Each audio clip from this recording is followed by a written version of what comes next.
సింహరాశి వారికి 2025వ సంవత్సరం నుండి మరియు ఉగాది పండుగ నుంచి ఆదాయ వ్యయాలు ఎలా ఉండబోతున్నాయో ఈ వీడియోలో సవివరంగా సంపూర్ణంగా తెలుసుకుందాం.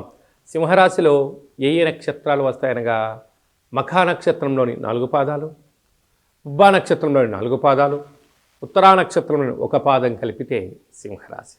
చాలామందికి పుట్టినటువంటి కాల సమయంలో డేటా బర్తులు లేనటువంటి కారణం వలన పేరు యొక్క మొదటి అక్షరాన్ని అనుసరిస్తూ ఆ రాశిని తెలుసుకునే ప్రయత్నం చేద్దాం. మా, మీ, మూ, మే, మో, టా, టీ, టు, టే అక్షరాల వారందరూ కూడా సింహరాశి జాతకులే. సింహరాశికి అధిపతి రవి భగవానుడు. ఈ సంవత్సరం వీరికి ఆదాయం 11, వ్యయం 11. చూడండి, వీరు ఎంతటి అదృష్టవంతులో, ఎంతైతే ఖర్చులు ఉన్నాయో అంతే సరిపడినంత ఆదాయం రాబోతుంది.